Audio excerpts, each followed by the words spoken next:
San Francisco, metropolis of the West, seaport of the Pacific, glories in its calm, landlocked bay. As far back as 1856, men dreamed of linking the city of San Francisco with the east shore of the bay. The steady growth of San Francisco and the Oakland area emphasized the need of communication. As the years passed, many proposals were made, but it remained for modern science and engineering to overcome almost insurmountable obstacles and make the dream come true. Today, their towers over San Francisco Bay, a realization of the century-old dream. A 6-lane double-deck bridge, 8 miles long, connecting San Francisco with the Oakland-Berkeley area, spanning the largest major navigable body of water ever bridged. The West Bay crossing is a twin suspension bridge with an anchorage in San Francisco, a central anchorage, and another anchorage on Yerba Buena Island. This twin suspension span is the largest of its kind in the world and crosses nearly 2 miles of deep water.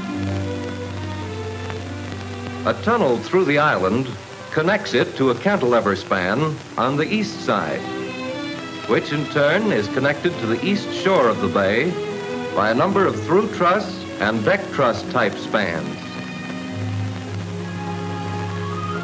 Building the cantilever and suspension sections was a challenge to American ingenuity.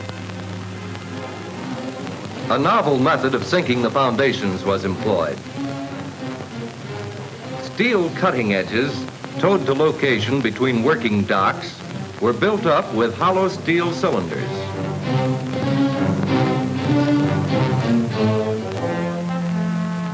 Wooden walls, the work walls, encased the cylinders. New units were added at the top as caisson sinking progressed. This cross-section diagram shows the caisson in position between 2 working docks. Air pressure was maintained in the cylinders to control the sinking as concrete was poured into the spaces between them. On reaching bedrock, the mud was scooped from the cylinders and replaced by a 30-foot concrete seal.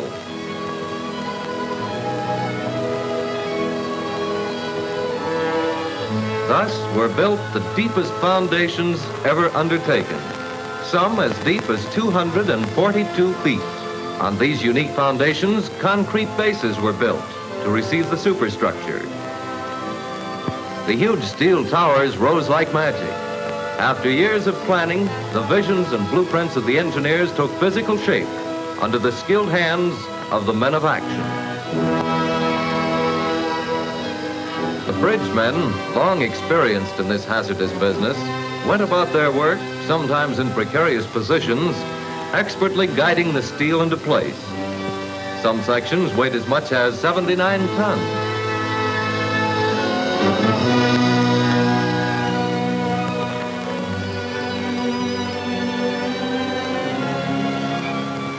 All the steel sections were fabricated at American Bridge Company's plants at Gary, Indiana, and Ambridge, Pennsylvania.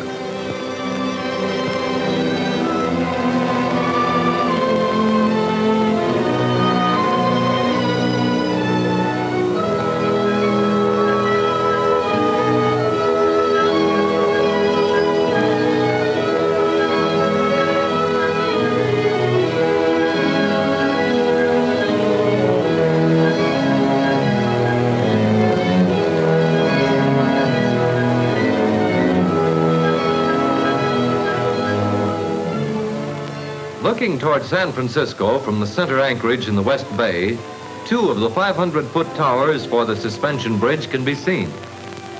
Looking in the opposite direction past the other pair of towers, we see Yerba Buena Island, where the great East and West Bay sections of the bridge are connected by a tunnel.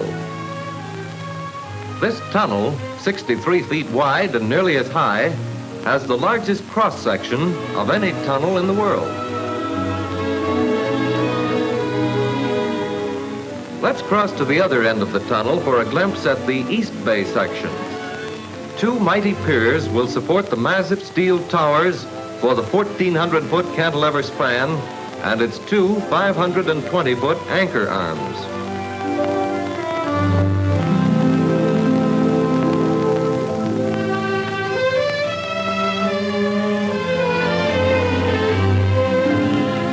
High above the waters of the bay, the fabricated steel sections swing into place with infinite care and precision. Building the third longest cantilever span in the world, the longest in the United States, was the bridgemen's toughest job.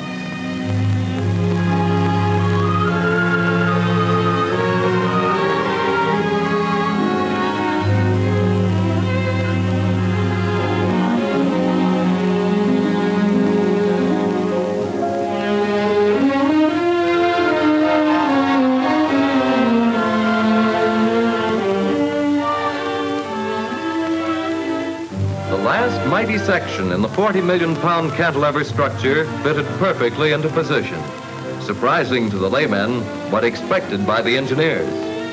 The remainder of the East Bay crossing to Oakland consisted of through truss and deck-type spans.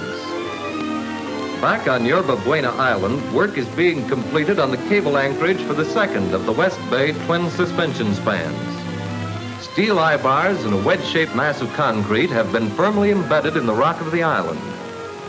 More eye-bars, sunk deep in 130,000 tons of concrete in San Francisco's Rincon Hill, form the western anchorage. The 340,000-ton center pier, with its steel A-frame and eye-bars, is ready to serve as a common cable anchorage for the twin suspension spans. While signs and sentinel launches keep bay traffic away from danger, the catwalk ropes are drawn into place. A huge reel of USS American Tiger brand wire rope at a tower base feeds out above the water toward the center anchorage, 1,160 feet away.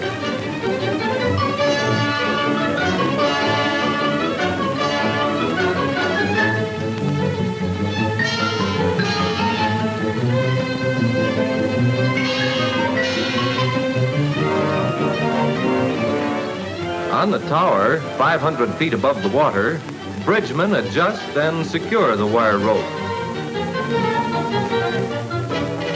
To provide a firm, safe footing for the bridgemen, a special type of catwalk was designed.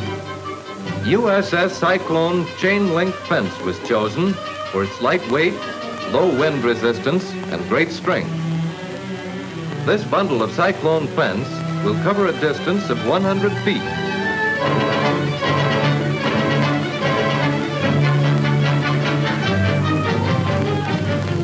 When sufficient flooring had been placed to reach the next tower, it was stretched into position. This job calls for iron nerves, for the bridgemen ride the catwalk during the stretching operation. But after the precarious footing during tower erection, this 10-foot catwalk was a cinch.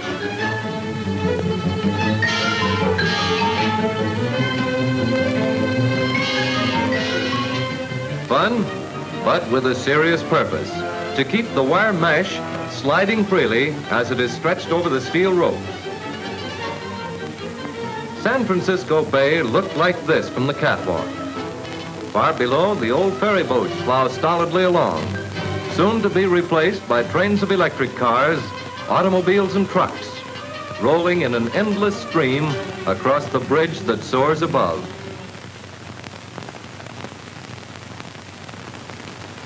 At dinner time, the bridgemen lose no time hitting for home.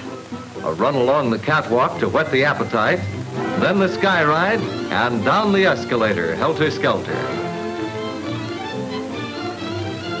It's a hard, dangerous job, that of the bridgeman, but he loves it. With catwalks in position, the spectacular job of cable spinning is about to begin. Giant reels of special bridge wire, supplied by American Steel and Wire Company, rise majestically to the top of the anchorages. These huge reels, each carrying 60 miles of wire, were assembled at the nearby Columbia Steel Company warehouse. High above the water, the spinning wheels begin to travel.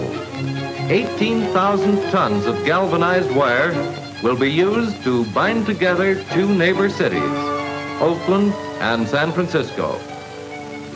This cable will consist of 37 strands, each made up of 472 galvanized steel wires as thick as a lead pencil. In making a cable of this size, the individual wires are not twisted in any way, but laid parallel for the entire length of the bridge. From San Francisco to the center anchorage, more than a mile away, and from there to Yerba Buena Island, nearly another mile away, the spinning wheels work with ever-increasing speed.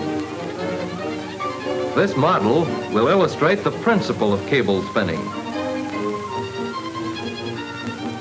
The end of the wire is anchored temporarily and passed around the strand shoe.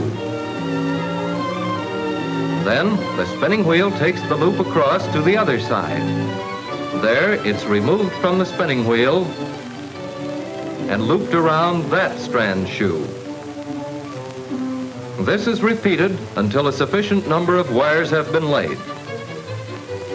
Then, the wire is cut and spliced to the beginning end.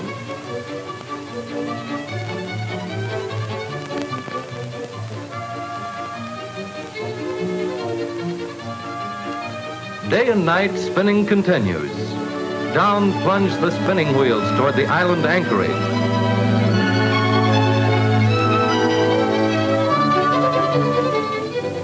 There, bridgemen remove the wire and rethread the wheel.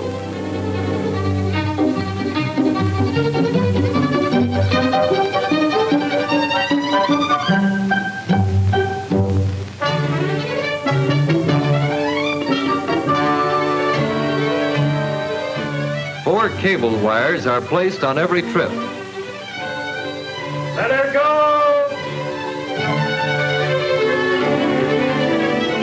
The end of a coil of wire is joined to the beginning of the next coil by means of a turnbuckle-type splice. Each wire is beveled so that when they're drawn together by the turnbuckle sleeve, the ends fit snugly. The two wires are gripped in separate vices as a workman draws them up with a wrench applied to the turnbuckle sleeve. The beveled ends form a lock and will not become loose unless they are again placed in vices and unscrewed with a wrench.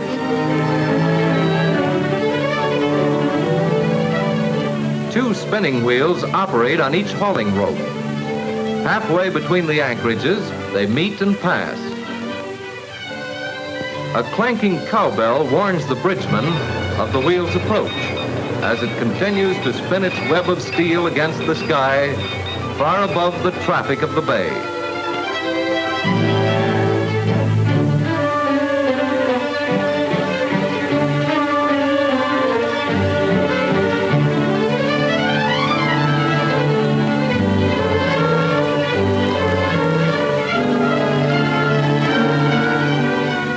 When spinning was completed, the compactor went into action. 6 75-ton jacks in this machine squeeze and bind the strands into a mighty cable 28 3/4 inches in diameter.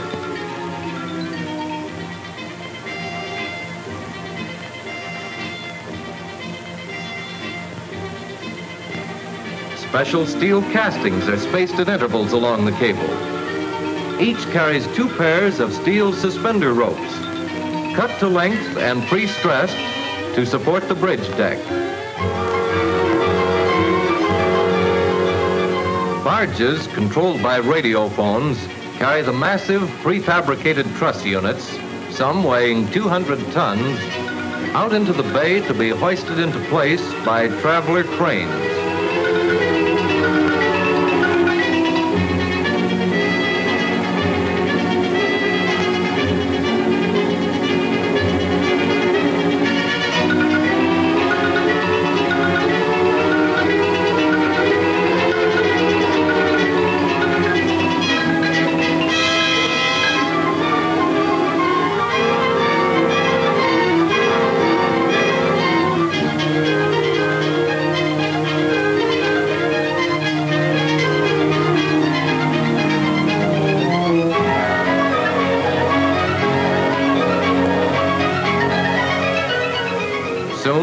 Hundreds of sections had been guided accurately into place in the structure. An amazing example of coordinated engineering, manufacturing, fabrication, and transportation. The work of the bridgemen is completed. The rugged men of steel are ready to move on to the next job, wherever it may be, of drawing together the people of the world. When they leave, the romance of bridge building leaves with them. These men of skill and courage are the adventurers whose work and sweat and toil have constructed a mighty edifice, woven a web of dreams into a web of steel.